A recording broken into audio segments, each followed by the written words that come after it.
Assalamualaikum warahmatullahi wabarakatuh. Anakku sekalian kelas 3, sudah lama nggak ketemu, gimana kabarnya? Semoga baik-baik saja dan dalam keadaan bahagia, sehat walafiat di rumah dan di pondok, mungkin barangkali di pondok. Jangan lupa tetap jaga kondisi terbaik kalian dengan membawa masker atau sedang keluar jauh, kemudian jaga jarak dengan orang-orang yang ada di situ, kemudian tetap mencuci tangan kalau sudah ada kegiatan. Ini demi kepentingan bersama dan demi kesehatan bersama. Ya, kalian nanti akan tetap terjaga dan sehat sampai kalian benar-benar bisa dalam keadaan kondisi terbaik kalian. Oke anak-anak sekalian, kelas 12 yang saya cintai. Kita akan lanjutkan pelajaran tempo dulu. Kabar saya sampaikan tentang masalah perkembangan Islam di Indonesia. Sekarang kita perkembangan di daerah-daerah. Di daerah-daerah bagaimana kita nanti akan mengetahui dan di mana perkembangan itu akan terjadi. Di sana ada 3 fokus yang pada waktu itu menjadi pusat perkembangan Islam. Di Sumatera, di Jawa, kemudian di Maluku, ada Kalimantan dan Sulawesi. Itu adalah daerah-daerah fokus perkembangan Islam pada tahun-tahun 13 Masehi. Baik di Sumatera itu tepatnya adalah di Sumatera bagian utara, daerah Aceh. Di Aceh mula-mula tempat tujuan Islam pertama, 7 Masehi. Jadi setelah dari Kamboja kemudian ke Sumatera Utara itu tahun 7 Masehi.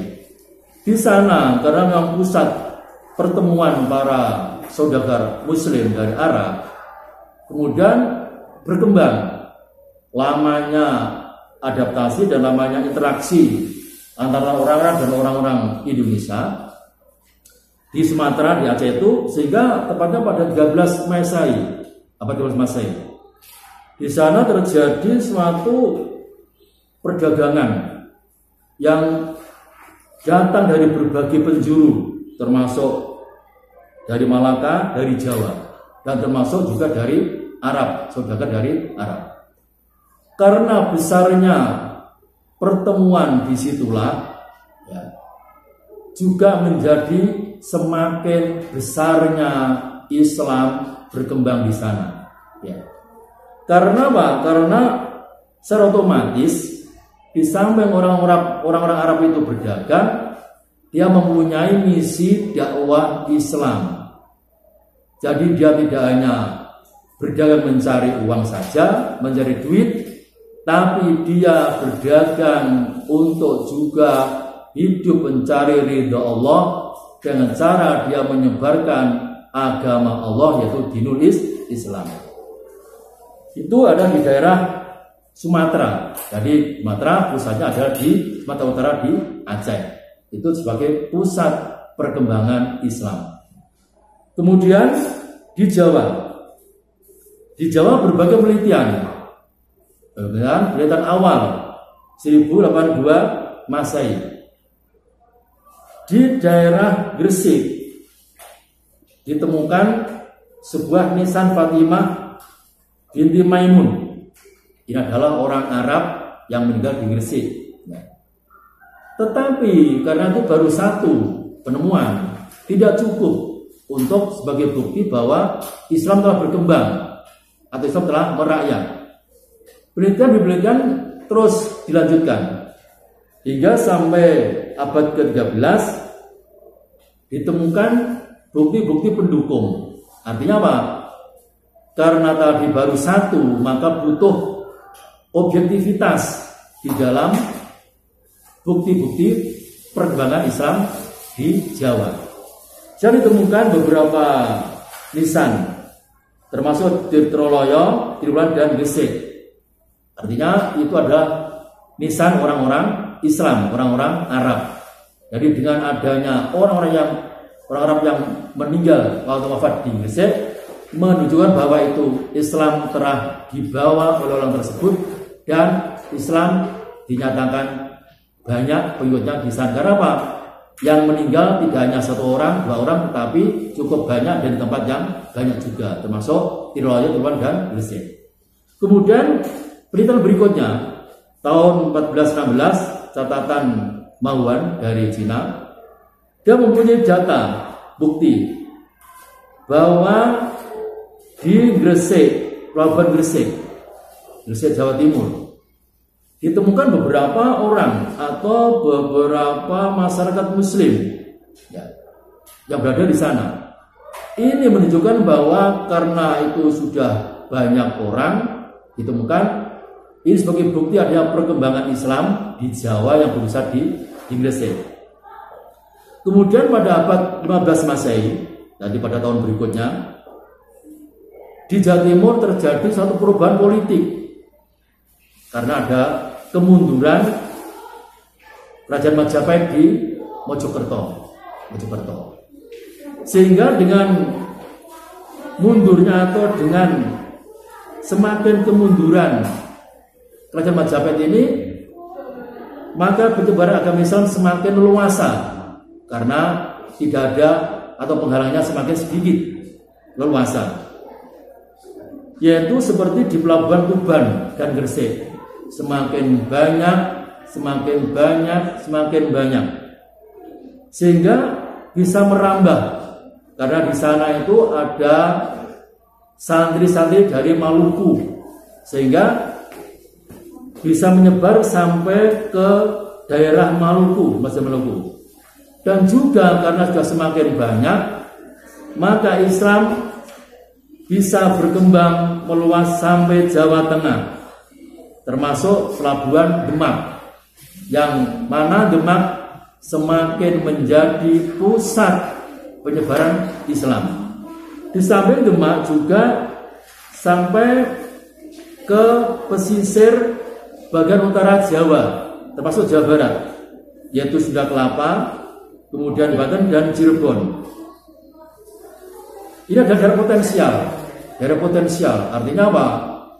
Mempunyai kekuatan dan mempunyai potensi yang bagus untuk bagaimana Islam itu bisa berkembang di daerah tersebut. Karena apa? Karena memang pesisir itu menjadi daerah yang sangat mudah untuk tempat berlabuh para saudagar. Dan saudagar Muslim itu yang paling berani mengarungi lautan untuk menjelajah daerah-daerah tersebut, masuk Pelabuhan Sunda Kelapa, kemudian daerah Cirebon tersebut. Dengan dia banyaknya menjelajah daerah tersebut, maka dengan demikian, karena misinya itu misi ekonomi dan misi penyebaran Islam, maka bisa dikatakan dia di samping banyak menguasai daerah ekonomi, juga berarti dia semakin banyak menguasai daerah itu untuk perkembangan dan penyebaran Islam. Kemudian yang berikutnya ketiga adalah di Kalimantan, Maluku dan Sulawesi. Di Kalimantan perkembangannya dia berasal dari sebuah aliran politik, dan kita bisa melihat dari hikayat Banjar, kepunyaan Kerajaan Banjar. Di Kalimantan Islam berkembang karena ada kepentingan politik dari Kerajaan Demak. Waktu itu adalah ada konflik antara Kerajaan Daha dan Kerajaan Banjar. Kerajaan Banjar meminta bantuan kepada Demak kalau di sana terjadi konflik pertempuran, maka kalau nanti Kerajaan Demak bisa membantu, maka insya Allah misi Islam di Banjar akan semakin besar dan semakin bisa berkembang. Ini adalah politik atau daya pembela melalui politik. Kemudian di Maluku itu sekitar abad 14 Masehi. Di Maluku, di sana ada pengaruh agama Islam, diterangkan berjalan dengan damai tanpa kekerasan. Jadi di Sulawesi dan Maluku itu Islam diterima dengan penuh rasa ikhlas, diterima dengan cara baik. Karena apa?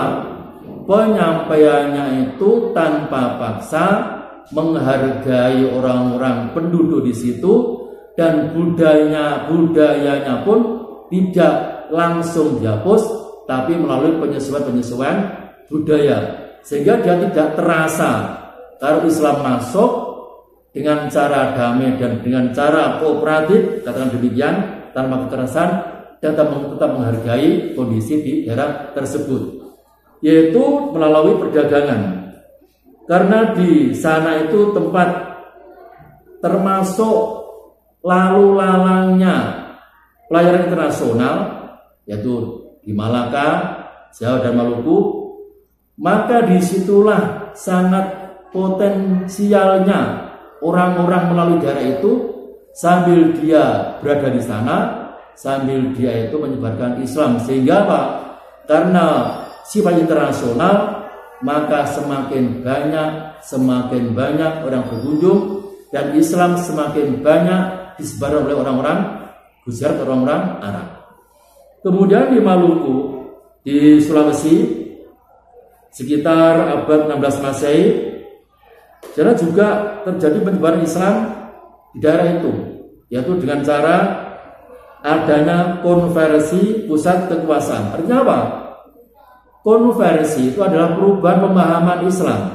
Jadi asalnya itu dia itu pemahaman Islamnya itu rendah atau baru dengar, tiba-tiba dia itu berubah.